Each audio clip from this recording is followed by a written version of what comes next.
Good evening, my name is Monica, and today I'm going to be addressing the knowledge issue of to what extent do we warp ethics to justify homeland security. The real-life situation that I will be addressing is the rise of drones that are being used internationally and domestically now, and the usage of drones infringes on people's personal rights by invading privacy and killing innocent people, which means drones are accountable for many civilian deaths.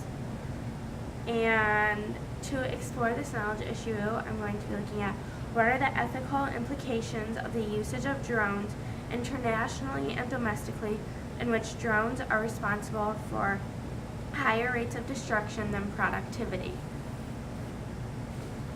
So there's already bias that is present in the issue by the fact that it's okay for the U.S. to use drones in foreign countries, but they don't want to use them on their home soil.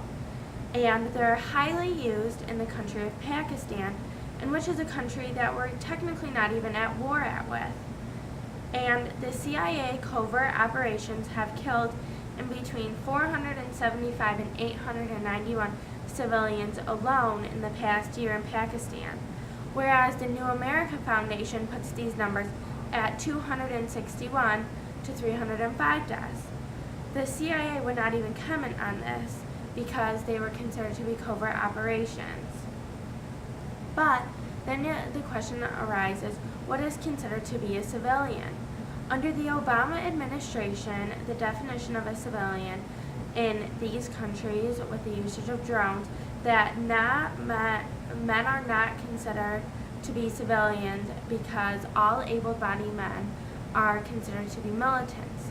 I tried to find the definition of like Pakistan and Iraq and Iran considered to be a civilian in their terms, but was unsuccessful with finding this information. And the U.S. Just kind of puts these civilian deaths as out of sight, out of mind. And the last drone attack was on March 22nd of 2013, and 3 civilians were killed. And these drones are also being used in Afghanistan, and they've claimed the lives of 50 high-value Al-Qaeda and Taliban leaders. But there are no reported civilian deaths here because they just simply aren't recorded.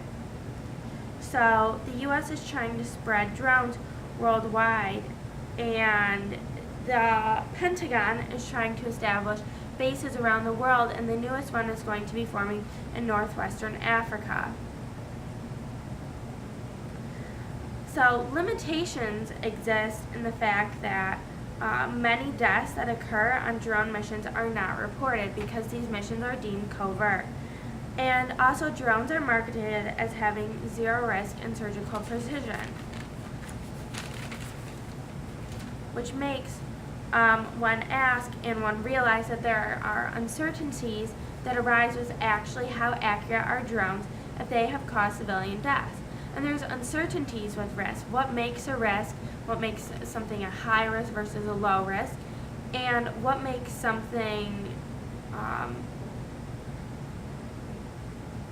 what can justify taking a risk in killing foreigners, but yet that doesn't justify using drones inside the United States. So Americans are against using them in our homeland, but we are allowed to spread them internationally without it being considered a big deal. And the amount of civilian deaths is all considered to be subjective because President Obama has said that there are not a huge number of civilian casualties. So how do we interpret the word huge? There's uncertainty and it's undefined.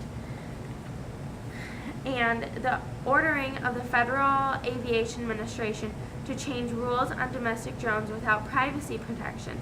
So should the government be able to institute drones if it's going to be able to infringe on our privacy?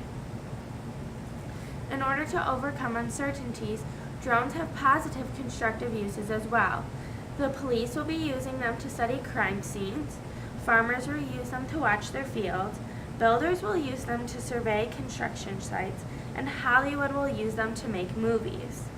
But to what factor of war does it affect the means of advanced warfare and the production of technology?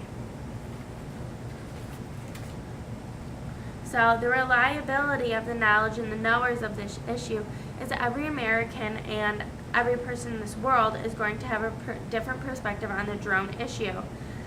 Their perspectives can come from morals or lack thereof morals, and their morals can come from their faith or lack of faith. But how can this faith or lack of faith be influenced by the media or outside information? And knowledge about this issue is only a sliver is present because much of it is withheld, because it's considered to be covert operations.